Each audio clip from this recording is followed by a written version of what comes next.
us a little bit about how your writing has been a part of your healing journey.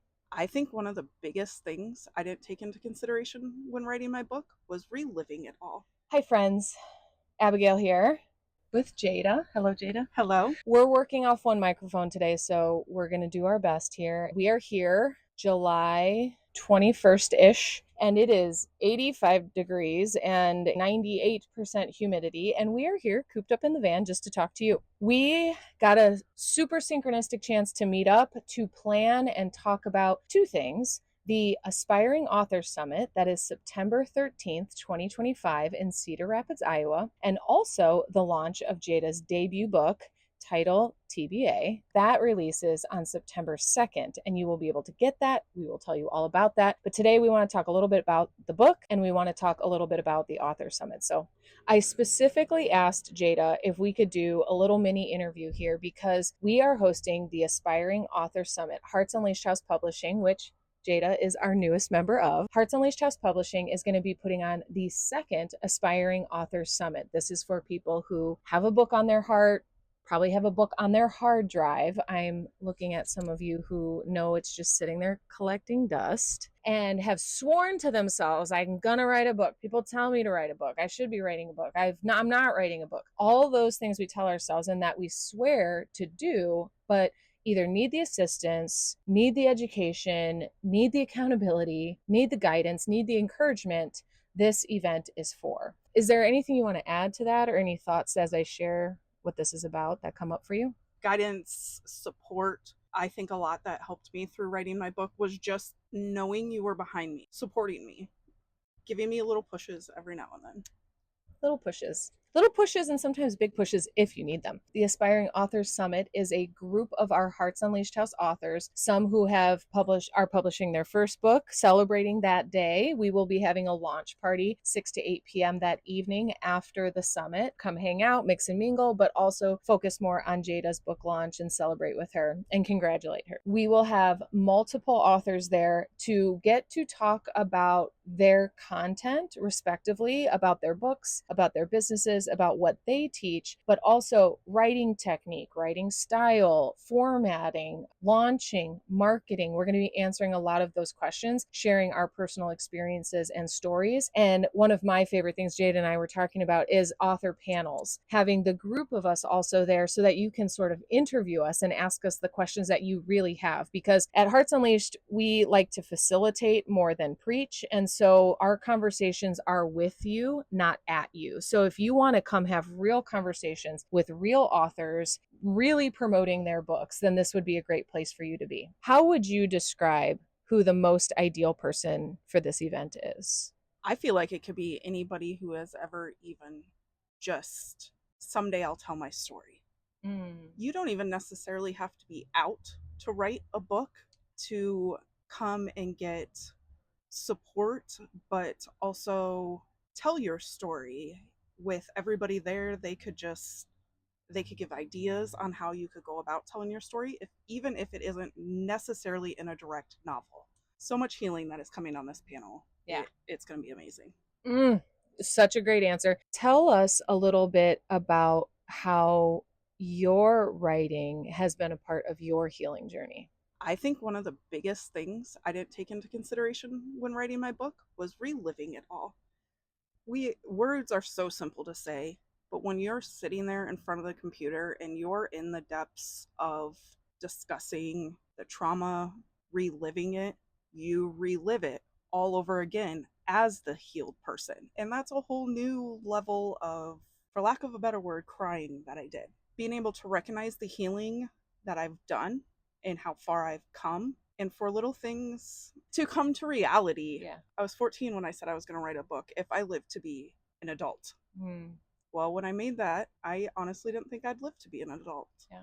So now here I am at 39 years old, and it's coming to life. Well, let's start with thank God for that. And thank God for your willingness to tell your story. Tamra Fogel will also be there. She talks a lot about that. Emily Lancourt will be there. What you said earlier reminds me about Emily's writing is you don't have to set out to write a book. Journaling Emily will talk a lot about journaling, a lot about parts work, a lot about the healing journey. And so it's so beautiful because even if it is a place to come gather your thoughts, feel like you have direction with writing as a strategy for expressing yourself, and to feel like you have a chance to tell your story, whether it's in a journal that never leaves those pages or it becomes something more. It also reminds me to share how I've interviewed many aspiring authors who never become authors, which no big deal. I ask enough questions where we come around to, well, it would just feel good to hold my book in my hand. I don't want to be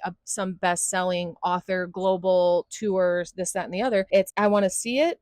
I want it to be my legacy. I want my family or grandchildren to something they can be passed down. And something that was very monumental and pivotal to me was when I wrote Giving Up, Giving Up. I specifically remember taking it out of the box it was delivered in and putting it up on a shelf. I distinctly felt apart from my past after that. It was so healing. It set me on a trajectory to be able to teach and talk about what I've experienced or the lessons I've set out to share without it being my whole identity. And you've sort of gone through some identity shifts. Talk to us about that. Yes, this whole book writing process has taken me 4 years, maybe close to 5 years now, mostly because when I started, I was still very much in a victim mindset and I was writing the book out of anger. And so when I went back and read that, that doesn't help anybody. I was just venting on paper. So, in a very long roundabout way, it did help me heal and be able to come with a more healing voice than from a victim standpoint. And also accept that even though these things have happened to me, they are not who I am at my core identity. Amen. You're reminding me of another client. I don't want to take away from your share. I want to add to how it's like taking your toy away, right? Like that is your identity, the victim, having been done to, life happening at, and all of a sudden you can't run that number anymore. There's these ego deaths that occur, this natural maturation. At first it can be sort of disorienting, like, well, now what? It really truly feels like the floor is falling out from underneath you. You don't have any foundation to stand on if you take that away. Yeah. So you have to rebuild the foundation the correct way.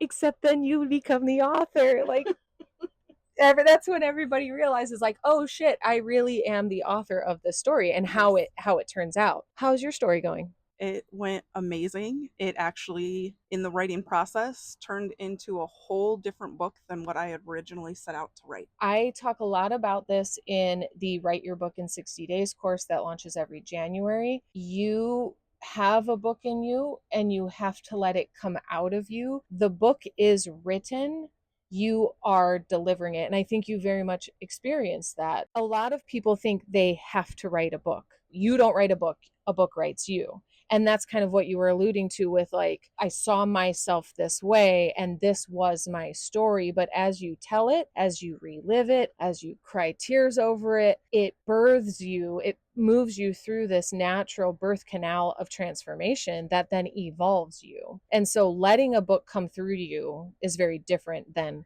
quote unquote, writing a book. It is. My original thought was I was going to write a book to help other young people who have been through a lot of trauma, young in life, help them overcome that. And when I set out on this book, 30 some odd different manuscripts later, it actually transformed into what truly started the foundation of my life. Yes, I experienced trauma, abuse, neglect, a whole bunch of things prior in life. But when I met my husband is when my stable foundation started to be set. And that's truly where my life started. And in writing, that's where it morphed and now has turned into a series that is coming around the corner. Again, TBA, stay tuned. In fact, come find out more about Jaida's book and the Aspiring Author Summit, and come find out more for what's in store for you. Do you want to write a book? Do you want to tell your story? Do you just want to work it out and get some support and love and guidance there? Another thing is, come be in a creative, encouraging community. The Hearts Unleashed community, we take so much pride in being supportive, in being connected. We'll be in Cedar Rapids, but there will be people from all over the country. We do have a virtual option. So if being there in person isn't viable for you, then check out the virtual option that comes with the recording so that you could play them again and again and really start to integrate all that information that you will get that day so that you can really take it into your life so you can tell your story. We will have the summit all day, and then we will have Jada's book launch and celebration. She's making us a cake. So, I mean, why would you not? And if you're watching this and someone else comes to mind, someone else has told you that they swear they're going to write their story or they have a story worth telling, please share this with them. Please send it to them. If you have any questions at all, you can email me, Abigail, at heartsunleashed.com. You can find out all the information for this event at heartsunleashed.com/shop. Also, if you enjoyed this interview and this connection and this opportunity, please be sure to like, comment, share, subscribe. All those things are very helpful. We want to get the word out there and we want to continue to unleash the hearts of this world. Where can people follow you? I am on Facebook under Jaida Shupp. You can also follow me at Mackenzie Alexander Home Goods and Bakery on Facebook. Stay tuned. We'll be sure to have all the links connected somewhere around this video. So just take a look. Thanks for hanging out with us. Bye. Bye. Love you guys. See you later.